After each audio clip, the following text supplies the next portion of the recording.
Hello, we'll get started in just a minute. We're just waiting for some more people to come on in. So just give it another minute and we'll be able to start the presentation.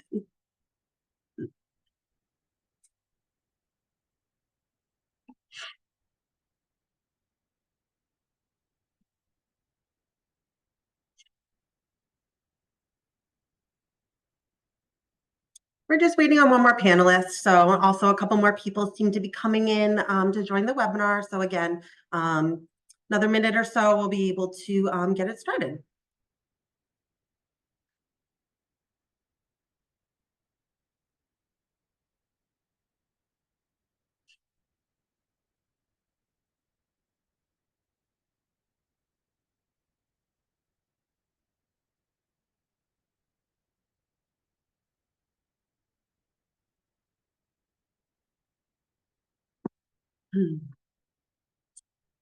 All right, I don't see really anyone else trying to join the webinar at the moment. So we'll go ahead and get started with who we have, and we'll start with introductions. Then if anyone joins, and they won't miss too much. So my name is Amy. I work here in the admission office. So if you have gotten any kind of emails or invites or anything to do with an application, you've probably already seen my name. I will say it's greetings from Texas. So I'm an hour behind. So I was very, very cautious that I didn't miss this info session. So again, my name is Amy. Anything you need, really, MCPHS or NESA can always be found through my contact information. And I'm also joined by Dean Mosman, which I will let him introduce himself for a second. Hey, good afternoon, everybody. My name is Dr. Dennis Mosman. As Amy said, I'm the Dean of the New England School of Acupuncture.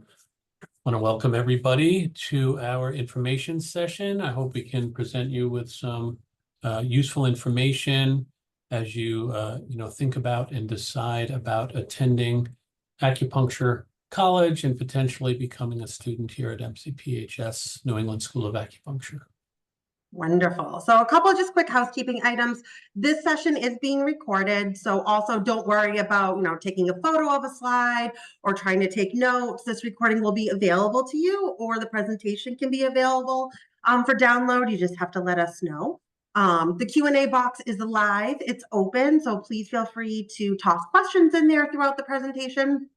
If we don't answer it right away, it's probably because in the next few slides, the answer is coming up, or we're preparing to talk about it, or the question, we might wait to a certain part of the presentation, but I do promise all questions will be answered, so please feel free to ask throughout. Oops. There we go. Okay, so if we're looking at acupuncture, that means that more than likely we're looking at healthcare in general. And that's great because the doors to the healthcare field are wide open. So we do see jobs in the healthcare field rising. That's really where MCPHS can come in. So we have over 100 different programs within a comprehensive healthcare university. So that means healthcare, health sciences. You will not find a history degree at MCPHS or any kind of maybe like social or liberal arts degree. Everything is embedded in the sciences and more specifically the health sciences. So jobs are growing. MCPHS has been around for over 200 years and we're still going strong. So it's also because we've never deviated really from the notion of we are a science institution. So it's the second oldest pharmacy school in the country. We did start out as a pharmacy school. It's also the oldest university in Boston. We have over 7,500 students coming from all around the world. I will say from my own personal experience, I have traveled to quite a different places around the world, and I'm always shocked that, wait, you know about MCPHS, or they know someone, or they have a family member. I had traveled to the Middle East, and every single pharmacy, it seemed to be over there, someone was related to MCPHS. So wherever you really go in the world, our name is out there and people really do know about our institution. Another thing is MCPHS has 3 different campuses. So our Boston campus is majority undergrad with a handful of grad, while Worcester and Manchester are grad only. Acupuncture program is held on our Worcester campus. But just because you're on the Worcester campus does not mean that you don't have access to these really great clinical affiliations that we have through MCPHS. We are going to talk more specifically about some of those in the Longwood medical area. little bit later in the presentation when we talk about clinical exposure, specifically to acupuncture. But these hospitals and these different affiliations are strong, and our students really get to go to some of the best healthcare institutions really in the world to practice. So like I said, the acupuncture program is housed here on our Worcester campus. That picture, if you just kind of walked right around the corner, you would find your own acupuncture building, which is gorgeous. A little bit about Worcester, if you're not familiar, we are the second largest city in New England. I have the privilege of remembering Worcester before MCPHS came in 2000. And I'm telling you, it changed the dynamic of downtown. So if you're walking downtown Worcester, you see MCPHS probably every few blocks, a sign about us, a flag about us. We have really dug into the city of Worcester. We have many community clinics on campus. We're going to talk about the specific acupuncture clinic again a little bit later, but we also serve our public with our dental hygiene clinic. And as well as our optometry clinic with an optical shop. So one of our big things here at MCPHS is we do give back to the community. Worcester itself has about, within a 10-mile radius, we have St. Vincent Hospital, which if you looked down the other block from that building is the ER, the entrance basically to St. Vincent. So within steps. UMass Memorial Medical Center is right up the street. This also it's a college city. So we have, I think it's now 11 colleges and universities within our city limits. So anywhere you're going, you're going to get a college discount or a student discount. There's active social communities. I always tell students, probably whatever you're into, you could probably find at Worcester. If it's to any kind of religious affiliation, I tell students any type of food you could possibly think of, you can get it in Worcester, and I bet you can get it delivered at any time, day or night. So lots and lots going on. I always tell students, Worcester isn't necessarily advertising to me anymore. They've got me in. I'm kind of out of that age. It's really everything is meant for this college age or grad student. So lots and lots going on within the city.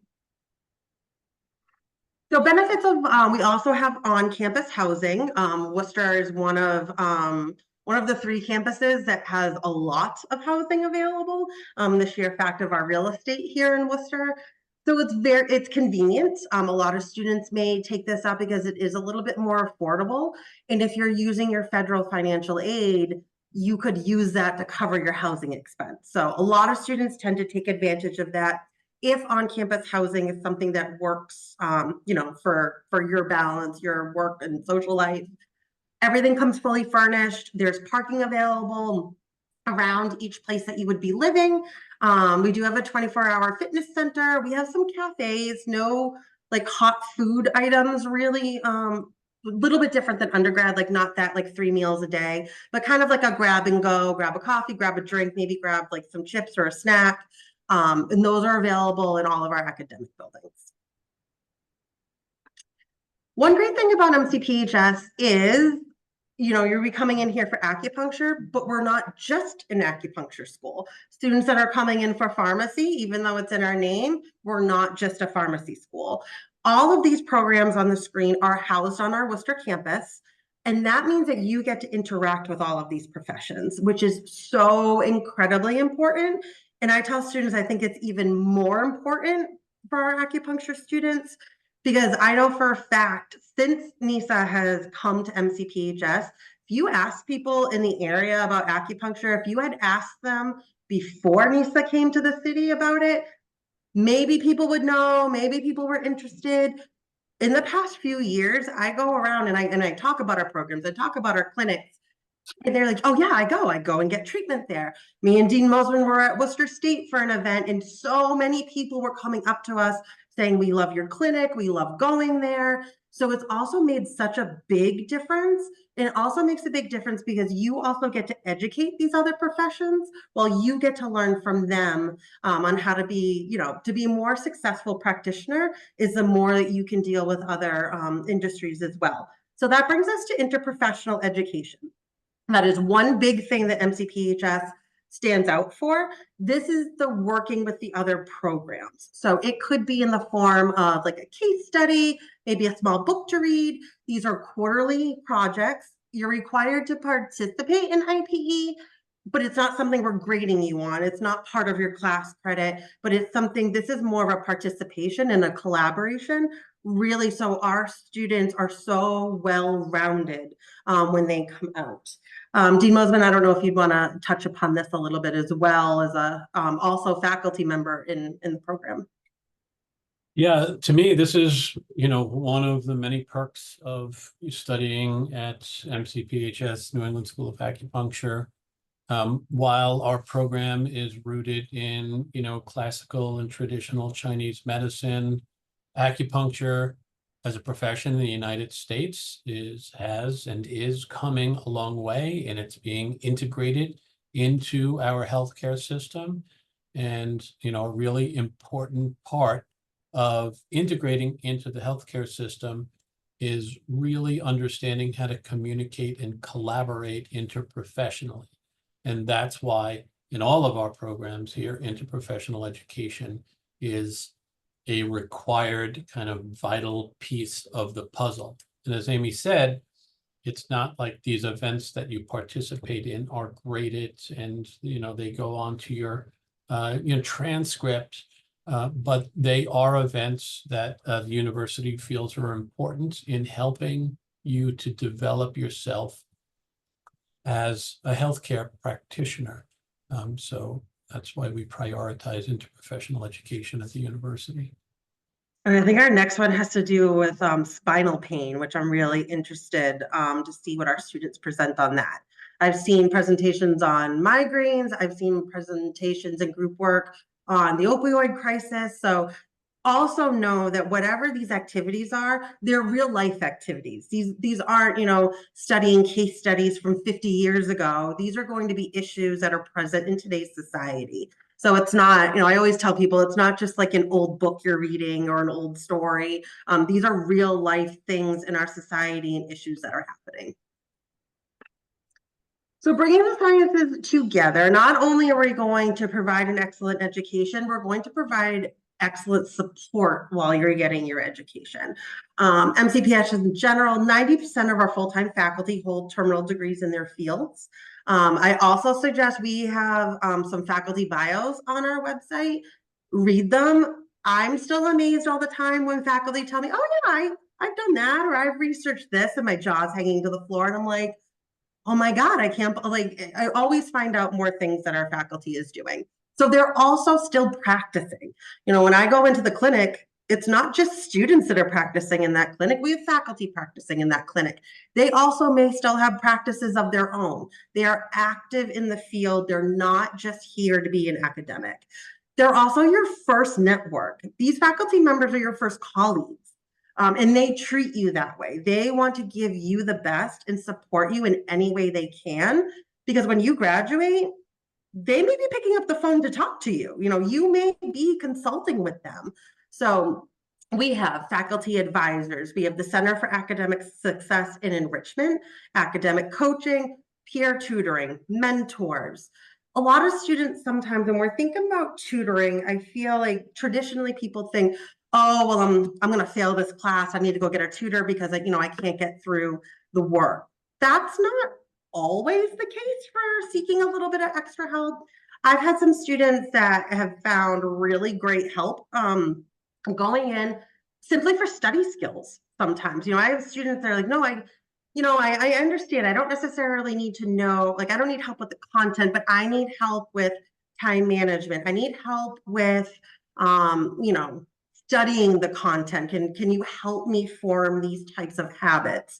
That's also a big part of tutoring, or sitting down and going through study styles. We have career development. That starts when you're a student. I think traditionally people think of career development when they're on their way out of a program, but we're available when you start. Things like resumes and interviews and interacting with supervisors. When you're on those clinical rotations, that is a job. So the Center for Career Development is available to you, especially if you need a little bit of help before going out into the more professional environment. Also, any students that need any kind of accommodations, you let us know. MCPHS will cover all academic accommodations or anything that our students need. I usually tell students, we don't know what we don't know. So we have all of this great support and all of these resources, but you have to come. I usually tell students, you have to kind of knock on the door or send that email or make that appointment, but there's tons and tons of supportive resources for you here on campus.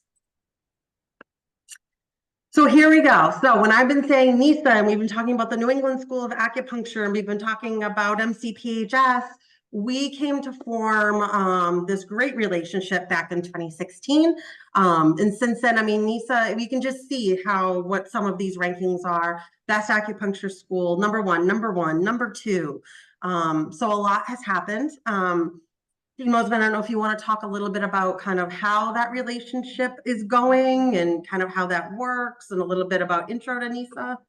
Yeah, so as Amy said, so we came to MCPHS in 2016. It was a great opportunity, I believe, both for MCP as well as for New England School of Acupuncture.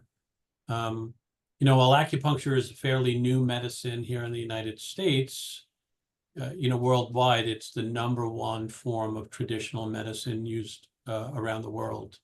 So MCP was very forward thinking, very progressive in bringing on a program in more like the complementary medicine area. And New England School of Acupuncture also benefited tremendously because of the tremendous resources that the university has, which Amy alluded to a little bit, and we'll probably go over some of those as well a little bit later. Much like the university, it's one of the oldest schools of pharmacy in the country. New England School of Acupuncture is the oldest acupuncture school in the country. We have been around for almost 25 years. We're going to be, 50 years.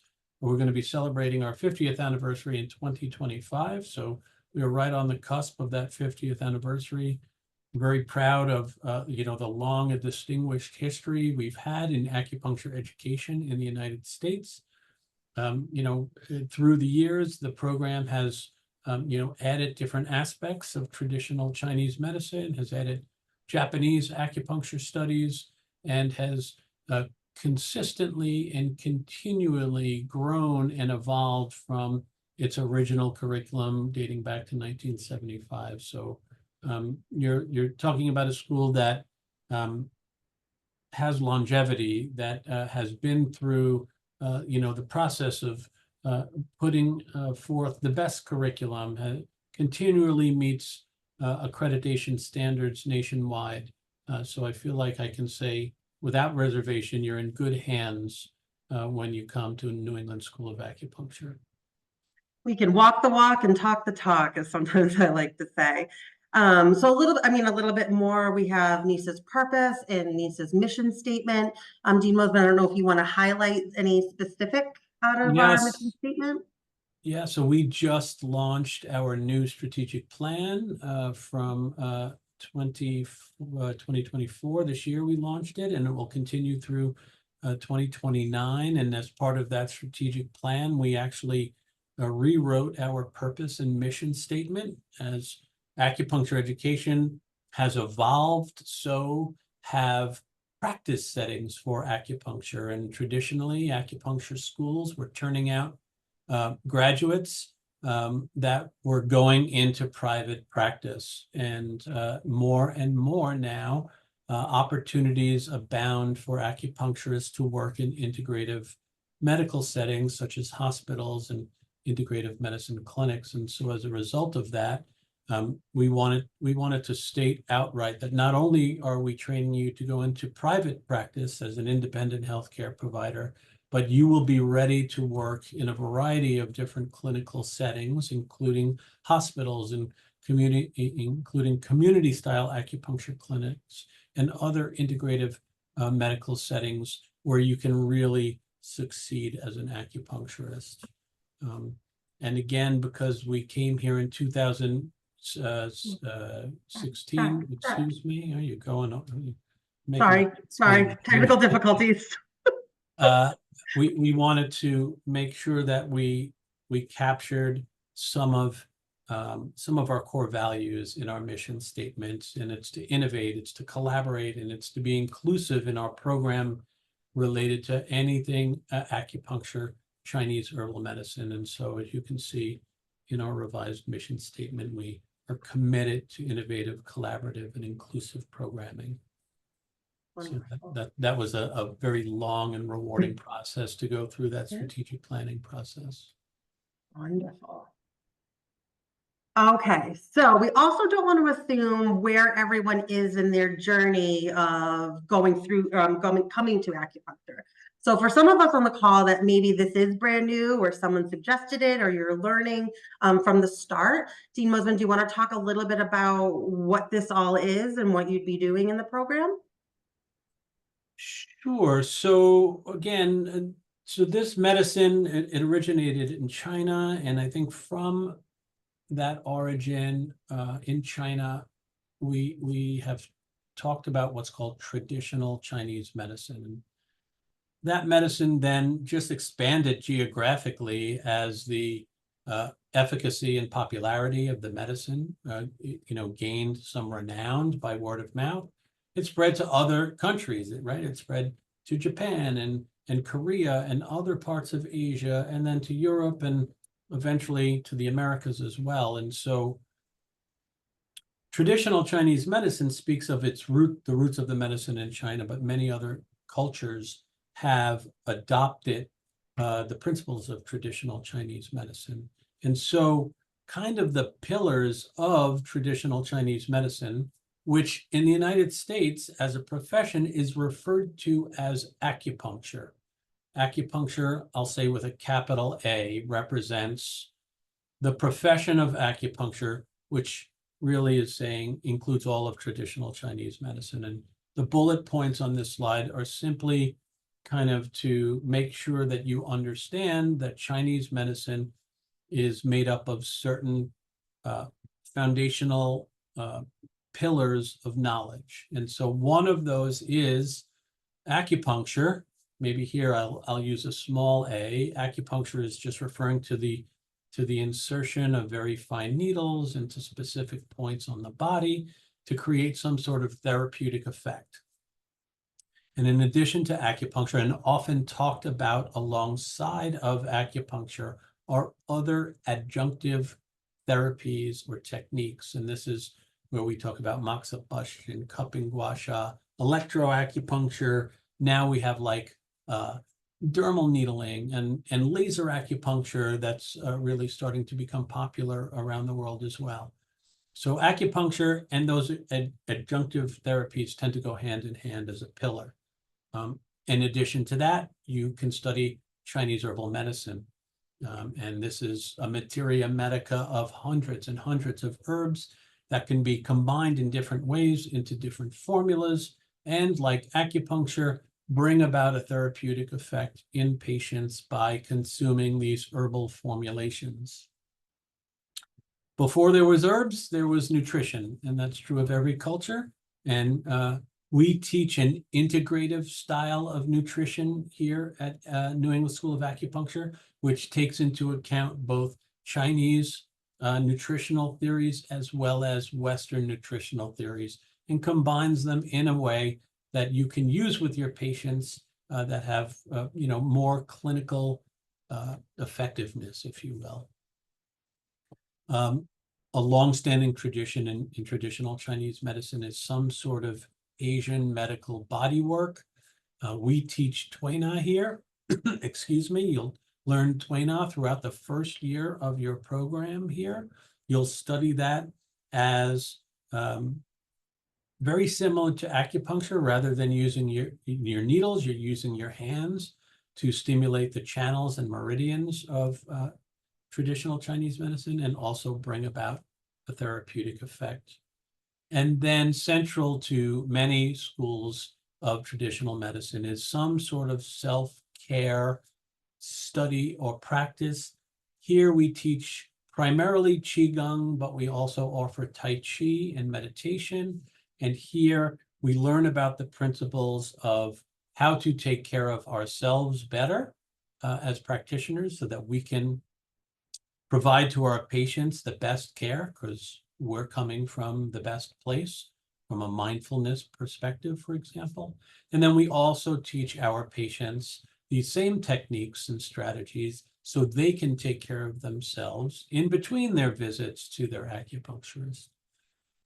And then in addition to all of that, we will delve deeply into the biomedical clinical sciences and understand how clinical medicine is practiced from a biomedical perspective, and be able to, again, communicate and collaborate with those professionals so that we can work as a team member to provide really high quality patient-centered care.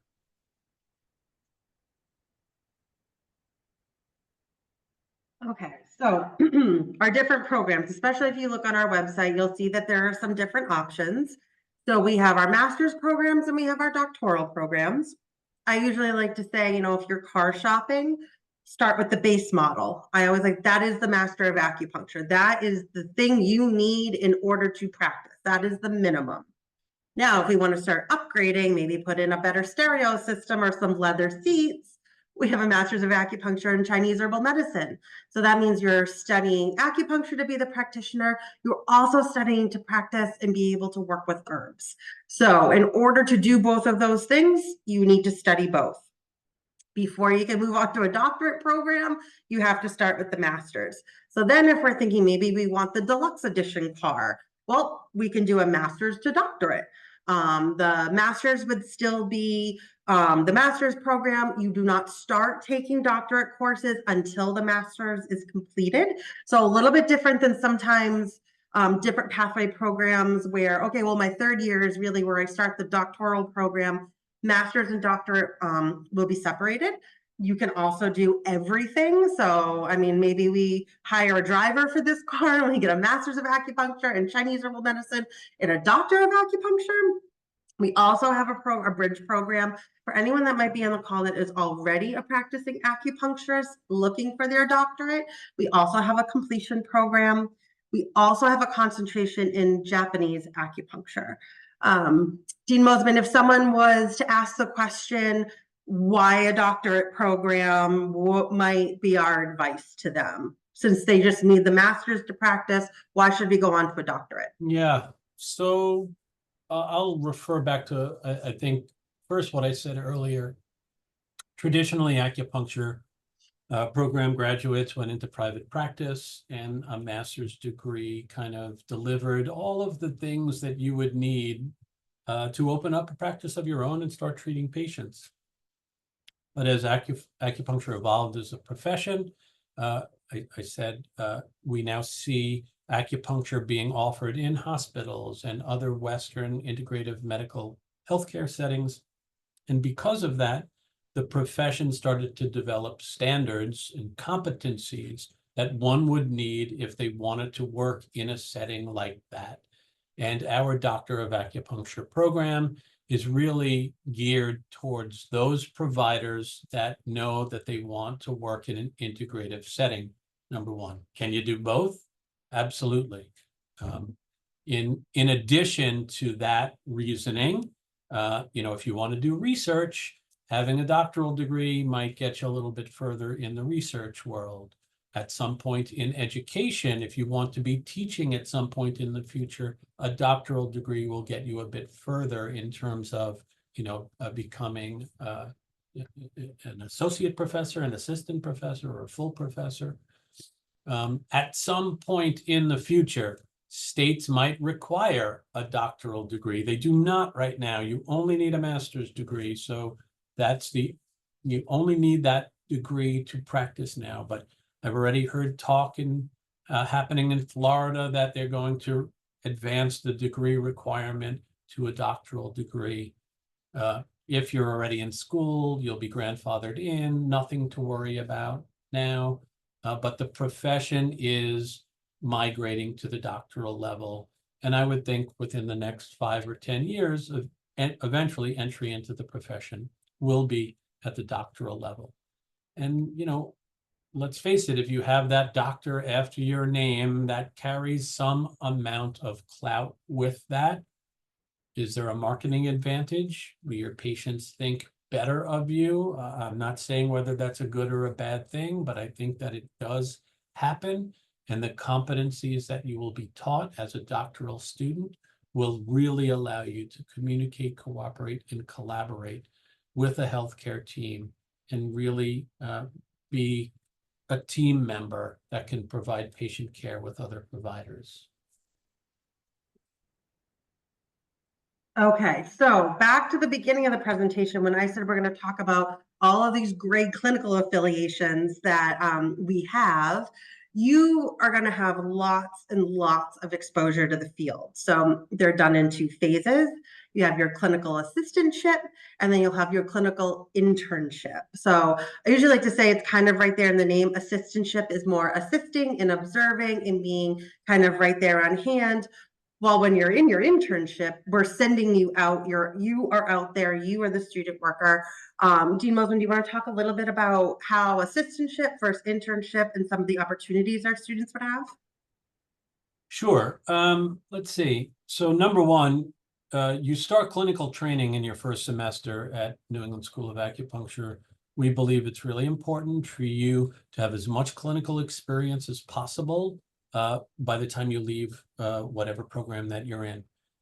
As Amy said, we break our clinical experience into assistantships and internships. In assistantships, you're watching, you're observing licensed acupuncturists, either here on site at our professional community clinic on the Worcester campus, or at one of our many sites out in the real world. I think that first bullet point, that over 90 private acupuncture practices, is now up over 100. So we have over 100 affiliate practices in all of New England and a couple of other states as well, where some of our students choose to do their observing hours. So that's one part of the clinical training, and that happens in your first 5 semesters. You'll be doing those observing for a total of 165 hours of clinical observation. And then in the second phase, this internship phase, you're doing the treating and you're being observed by a licensed acupuncturist, and they ensure that you're able to kind of own and perform, all of the knowledge, the skills, the abilities that are necessary to be a successful practicing acupuncturist. Like the assistantship, some of those hours are done here at our community treatment center on site here in Worcester, or you can do some of those hours in one of our many external placements, and you can see a list of some of our external placements here. We have affiliations with 3 of the bigger hospital systems here. We have MGH, we have UMass, we have BMC, we have St. Vincent's, we have several VA placements. We're developing another VA placement right now, 2 more community acupuncture clinical placements, and an additional pain management placement as well. Some of the specialties that these hospitals provide are family medicine, internal medicine, pediatrics, oncology, pain management, as I said already. So you'll have an opportunity to study at some of the top hospitals in Massachusetts and do your clinical training in a really kind of interprofessional setting. So not only do we have a community clinic on campus, we also have a state-of-the-art herbal dispensary. Dean Mosman, do you want to talk a little bit more about the dispensary? I mean, I love it, but I'm not the one practicing. I love to go in there and I love to chat with our students and see all the things that they know. But I'm not the expert on this portion. Yeah. So, we were fortunate when we came here in 2016, MCP built out an entire building on 19 Norwich Avenue here in Worcester for New England School of Acupuncture. And one of the many kind of cool specialty features was designing a state-of-the-art herbal dispensary for us. And so in that dispensary, we process and package and distribute to our patients a variety of different Chinese herbal formulations, which includes raw herbs that are imported from around the world, that we formulate into Chinese herbal formulas, and those get boiled down in water. It's called a decoction, and you then drain off the water that the herbal compounds then kind of seep into as part of that decocting practice, and patients drink those herbal decoctions as a treatment regimen. We also use different herbal granular formulations. These are standardized herbal formulas. Again, they come from different parts of the world, whether it's Taiwan or Japan, some in China as well. And instead of drinking a liquid substance, you take like granulated powders, and you can put those into like a warm cup of tea or something like that. They achieve the same therapeutic effect. So that's what this picture is showing here. It's showing one of our students and our herb dispensary manager processing and packaging granulated herbal formulations. And then we use kind of pre-packaged herbal formulations. These are more like herbal supplements, but specific to the Chinese herbal materia medica and Chinese herbal formulations. So these come in different forms, whether they're tea pills or capsules or things like that, and are taken, in the same way as you would take like vitamin C or a multivitamin. And those are the three kind of herbal lines and products that we teach our students to become proficient in when they graduate. Great. So we've talked a lot about why MCPHS. I feel like we've talked a lot about why studying at NESA. We've gone into details of a lot of the different things that are on this slide. Dean Mosman, out of everything that we've talked about and looking at this slide, is there anything else that you would like to highlight specifically or maybe add to? So, I mean, like collaboration and interprofessional education are certainly so important right now in acupuncture. As acupuncture becomes better entrenched in the healthcare system, as more and more insurance companies pick up acupuncture reimbursement, it's very important that we have those skills in addition to the traditional skills that you need to perform acupuncture. But I think that first bullet point, I really didn't say anything about. And to me, the hands-on skills, right? Learning how to, utilize needles and all of those adjunctive techniques, and how to interact with patients, how to touch patients, ethically and effectively, so you can establish your acupuncture diagnosis and an acupuncture treatment plan. Those all come from being here in our lab courses, which are the hands-on courses, where you're learning the skills and abilities needed to be a successful acupuncturist. Those start week 1, day 1. You will be needling in your first semester until you graduate from this program.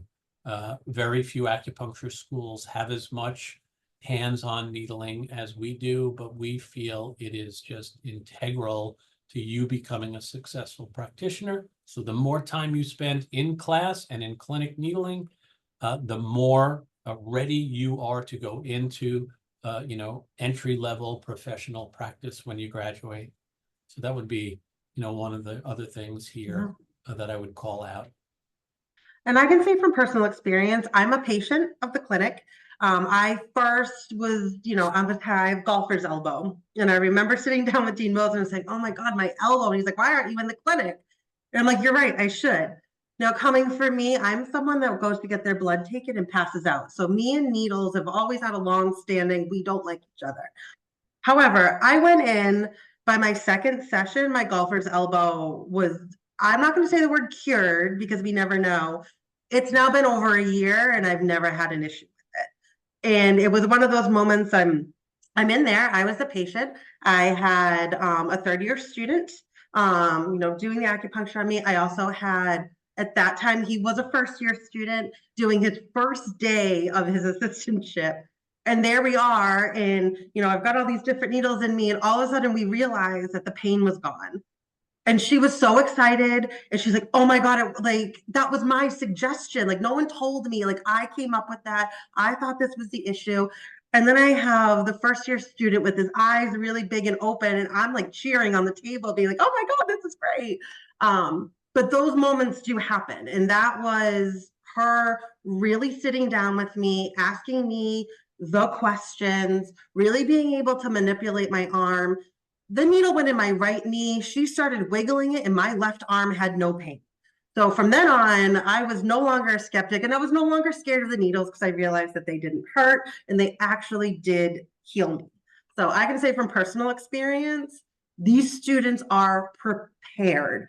They were so good with me. She knew I was nervous, and now I don't have any pain in my elbow. So it does work, and these students really are phenomenal. So again, we've talked about these different points. A field of growth. Not only is the healthcare industry growing, but we're talking about all these cool things acupuncturists can do now. We're working with lasers and different things. I'm sure a couple hundred years ago, no one thought that was coming down the road. You are well prepared. You are ready to go out. I was just talking with one of our first year students that just came in. I saw her in the hall, and I'm like, "Okay, so, how's it going? I know you were a little bit nervous." She was coming back for a career change. She was nervous that there was going to be so many different intricacies. And when she started needling, I saw her, and she goes, "You know what? It's actually like, I get it.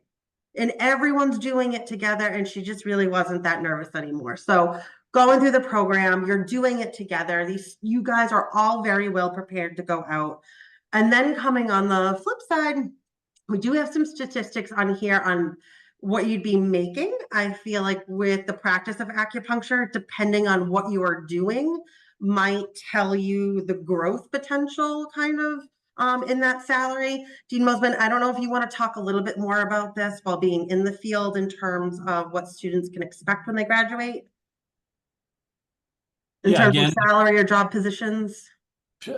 Just compared to when I went to acupuncture school and I graduated, and it was only open your own office, and the potential for a private practice is unlimited. It depends on you as an individual. I think acupuncture now, especially when I think about places where acupuncture is just really rooted, and I think about the East Coast, certainly Massachusetts, it's just a great healthcare state in general, but Massachusetts, New York, New Jersey, Florida, Texas, California, like Seattle, Oregon, acupuncture is really well entrenched there. And we're starting to see places kind of in the middle of the country now. If we think about Chicago and Minneapolis and cities like that are really starting to grow, and acupuncture is really starting to become more and more a household name.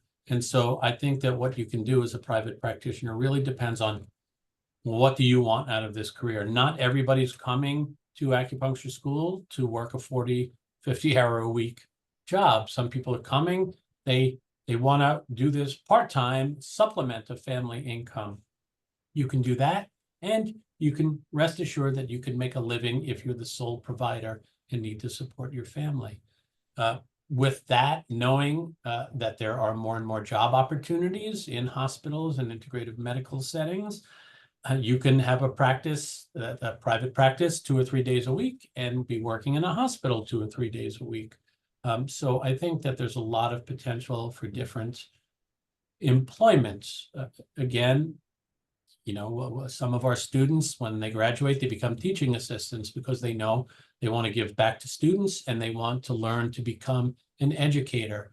And so they start on this pathway as a teaching assistant. And eventually, after several years in practice, they can start, assisting in classes, becoming a co-faculty member. And once they gain enough clinical experience, they could become, a larger or have a larger role in as a faculty member, maybe as a clinic supervisor. There are research opportunities in the field as well. So again, I graduated in 1999, A which little is while ago. a long time ago now. It seems like yesterday, but Right. it was very different. And, you know, my hopes, I was a chiropractor before I became an acupuncturist, and my hope was that this profession was going to grow the way chiropractic grew and the way other healthcare professions like osteopathy, for example, grew. And it does seem to be moving in that direction. So I think there will be plenty of opportunity for certainly a rewarding career, not only financially, but I think, you know, emotionally. So we do have our first question, and I think actually this is a good place to answer it. Dean Mosman, I am going to call on you on this because you are the expert. Question is if they've been a client themselves or looking into some different professions, but could we explain specifically how needling works to help or heal people in connecting with their meridians, etc.? So I guess back down to really the foundations of this and how it really works. Yeah. So that's a whole course, but I'll try and I'll try and give you like the Reader's Digest version. So that the acupuncture, the needling part, right? So it's applied externally, but it has some sort of physiologic effects internally. And there are a variety of physiologic effects that it has. It promotes circulation, and that's both like blood circulation, lymphatic circulation. It stimulates and regulates the nervous system, both the autonomic and the somatic parts of the nervous system. We know it releases chemicals like endorphins and enkephalins, which bring about a relaxing effect on the human body. When acupuncture is done on the ear, for example, it directly stimulates the parasympathetic nervous system, which reduces anxiety and stress by putting our body in less of a fight or flight response. There are some other more complicated technical neurologic explanations for how acupuncture works, as are there an explanation which explains how acupuncture stimulates the connective tissues in our body, and that brings about therapeutic effects by bringing about piezoelectric changes in the interstitial fluids of our body. So there's quite a few different theories as to how acupuncture works. And there's a whole host of research articles that you'll be exposed to while you're here. For those of you looking for a little insider information, I will recommend two books. One is called The Web That Has No Weaver. It's by Ted Kapchuk. Ted is a longtime friend of New England School of Acupuncture. We're actually doing a research collaboration project with Ted and Vitaly Napito right now. And then that's a very Chinese medicine geared book explaining Chinese medicine in lay terms from the Chinese medicine paradigm. Then there's another book called The Spark in the Machine. The Spark in the Machine. I don't remember the author, I'm sorry, of that one. That book is explaining acupuncture from a slightly more biomedical perspective, which gives you kind of, if you look at these two books, a really kind of nice dual understanding about how acupuncture works. And I think I saw you might be thinking about studying to become a nurse. That Spark in the Machine might spark your interest if you have a biomedical inclination. So any one of those books would be great. I could also, I'm happy to offer myself to speak to any one of you who have specific questions about acupuncture, what it does. Is this right for me? We've had many nurses take this program. I've had many folks from all kinds of backgrounds who want a second career change coming back, and they want to do something that makes a difference in the world. And I think this is a great profession to achieve that. So Amy can share my email with you, and I'm happy to set up a Zoom call with you or a telephone call to discuss specific questions. So I do have another question. Now, normally we do have a student on these information sessions, but this year's scheduling, some of our students are in clinic actually during this hour, so it was a little bit difficult to get them on here. But I do see the question about asking about working and talking about work-life balance. We have students that, I know some of our students that commute over 2 hours to come to campus while they still have families at home, while they still have other, life things going on. We try our best when it comes to scheduling that if, our on-campus days are bundled together and our, what we like to call like off-campus days, or maybe the lecture that you'd be attending via Zoom, we try to keep those clustered together. So it's not that students are going back and forth as much. We cannot guarantee that it's a perfect schedule every single semester, especially when you start to get into some of these clinical sites. But I do know students, we have some students that work part-time. I know students that pick up per diem work. The admission office is always hiring, so we hire admission ambassadors for part-time work. So lots of different things, maybe some online work. I know some students have picked up like small jobs here and there.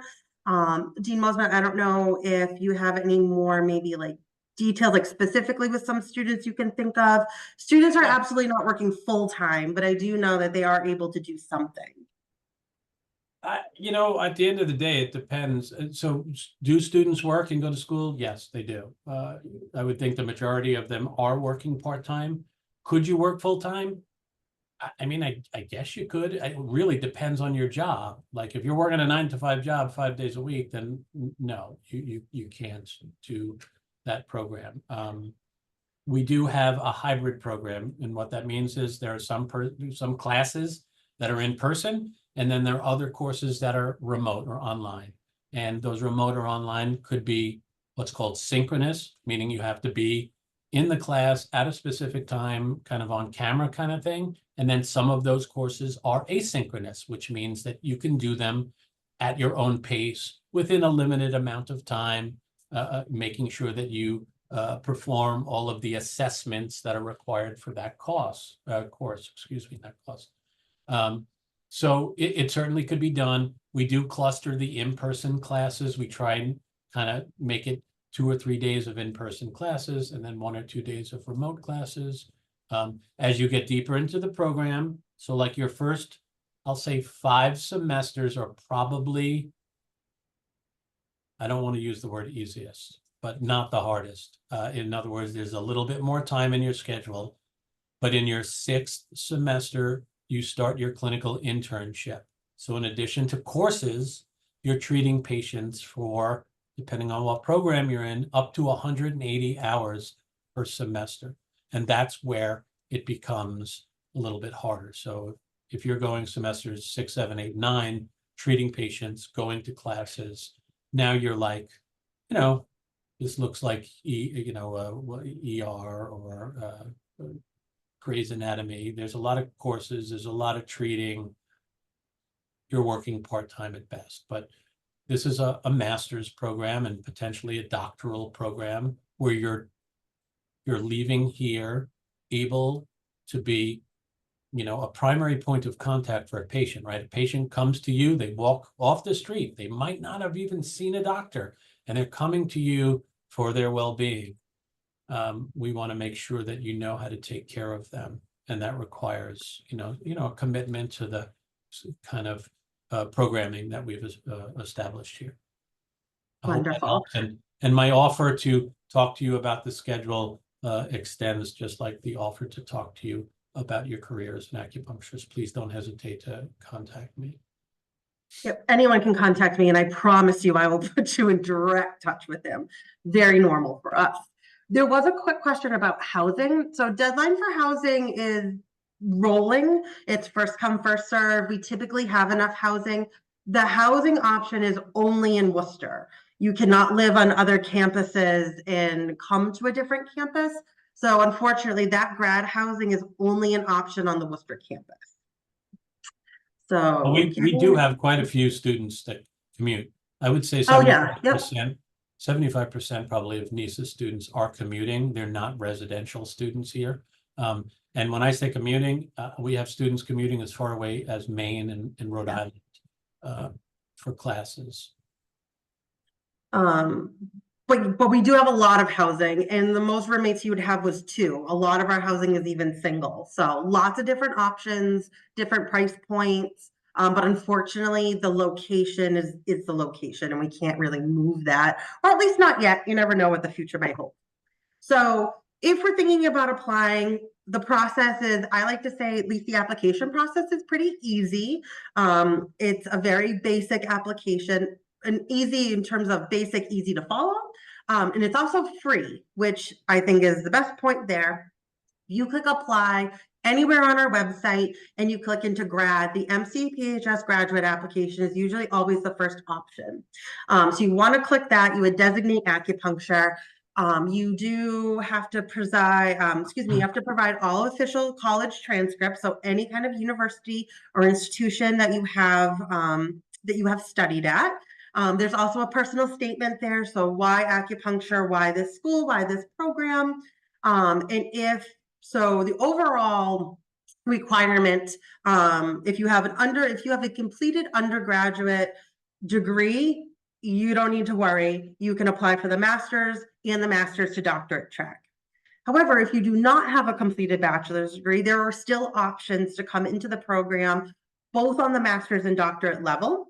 So if you do not have a completed bachelor's and we're applying for the Master of Acupuncture, you need to show at least 60 completed college credits.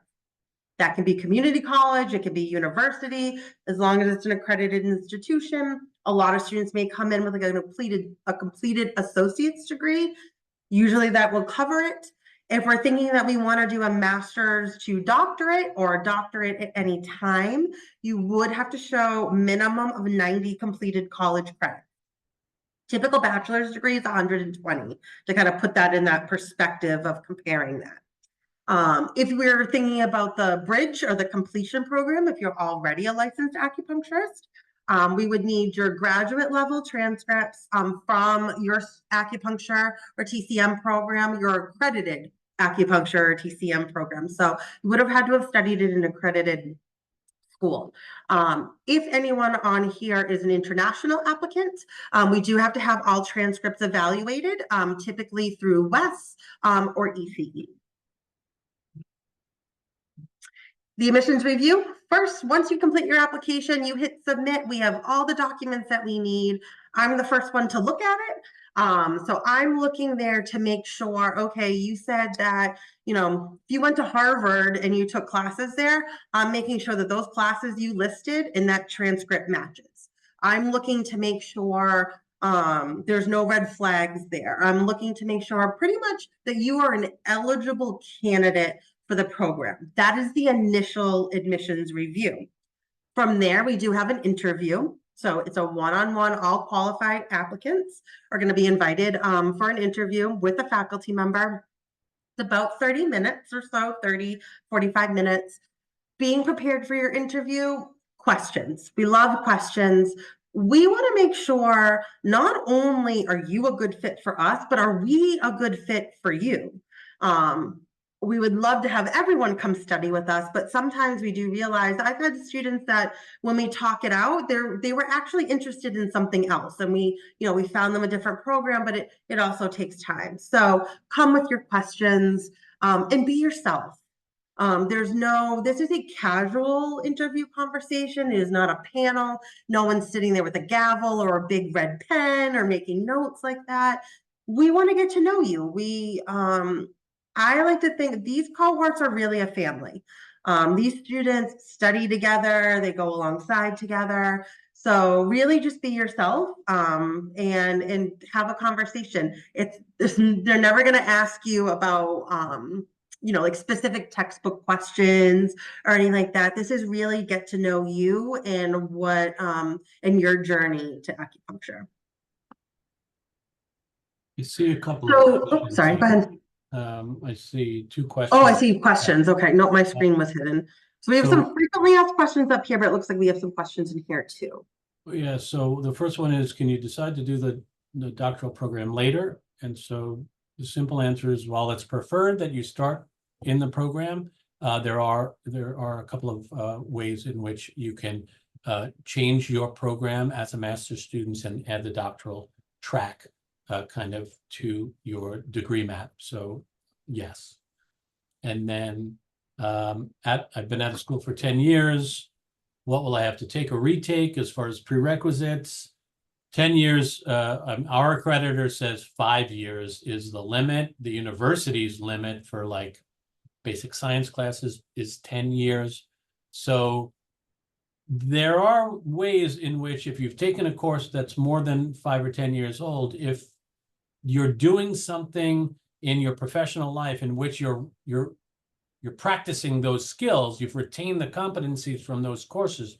For example, if you've taken biology and anatomy and physiology and you're a practicing nurse, there's a way for you to be awarded transfer credit for those courses from that time period. Again, I'm happy to talk to folks on a case-by-case basis, as I know not everyone has the same background, but I'd be happy to hop on a call with you and discuss your specific situation.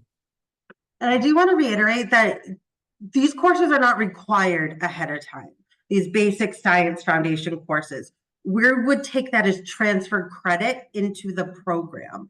So a little different, especially when you're looking at other programs that we have to offer. A lot of our programs do have prerequisite courses.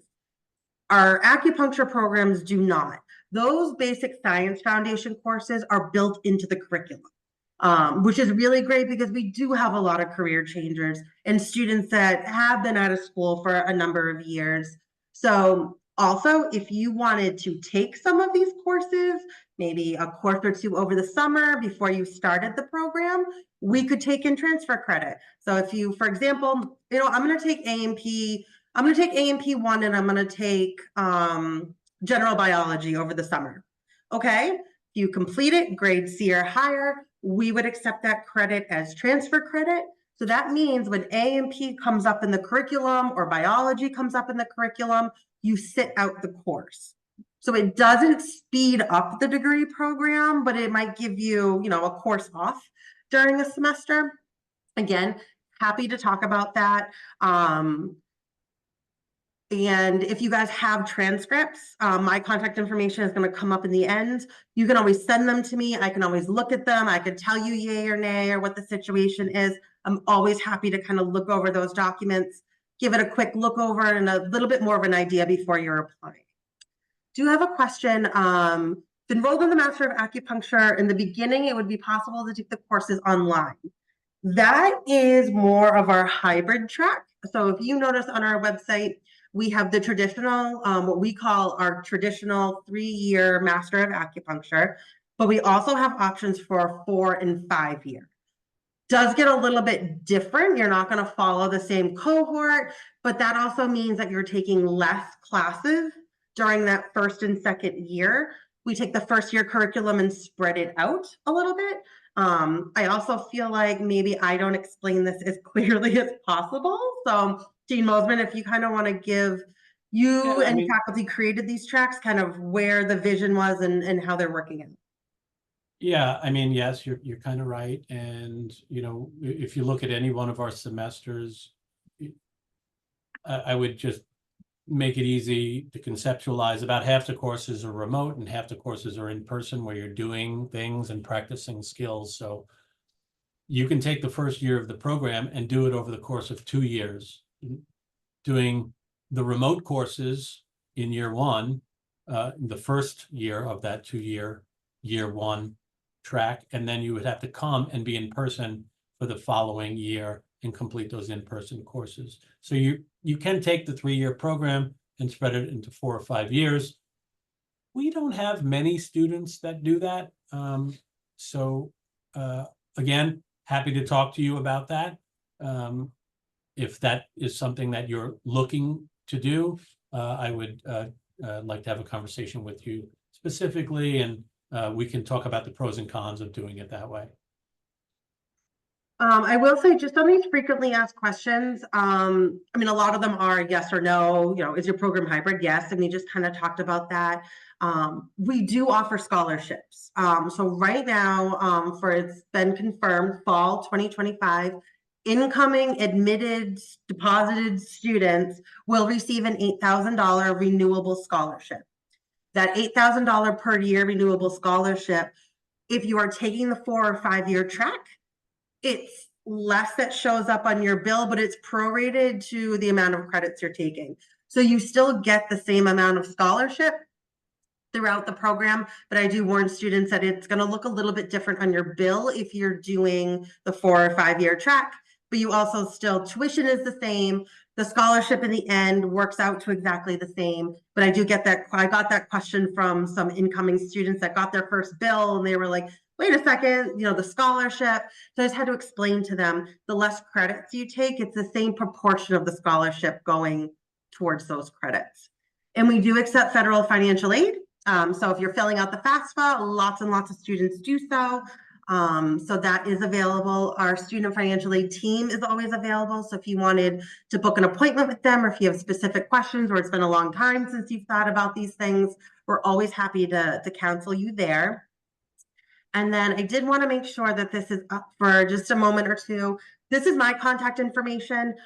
I'm available. If you need to get a hold of Dean Mosman, you just let me know. He knows I have him on speed dial and on my favorites list of my emails. So him and I talk all the time. We meet once a week. So if anyone needs anything, either an admissions question, or if you even had more specific questions you wanted from a student, again, I'm really sorry that we couldn't have them on here today, but they are available. They would love to take questions. If that's something that you'd feel a little bit more comfortable with, I am so happy to set that up for you. We always have campus tours available. We have a fall reception and open house coming up on November 14th. So if you go to that visit tab on our website, you'll see registration for that. It's going to be a great night. If you are local enough to come to campus to join us, you're going to be able to get into the building. You're going to have a hands-on activity. Student services are there, so full campus tour. So anything that you may need, you just let us know. But under that visit tab is where you'll find all the different ways to connect with us.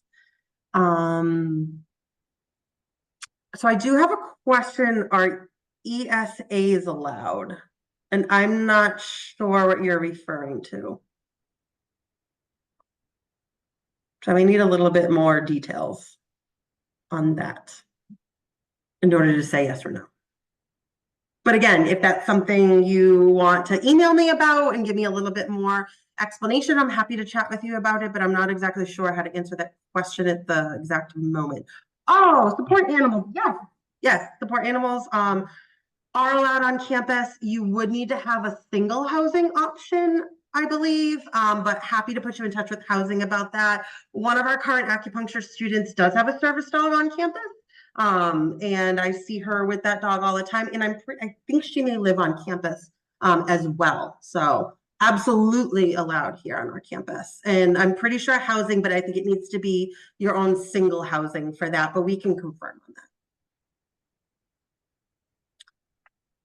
Okay, so I don't see any more questions coming through. I do know that we went 8 minutes over, but again, this presentation is going to be available for download if you want just the PowerPoint, or you have questions, or you want reviews, or you want a counselor appointment.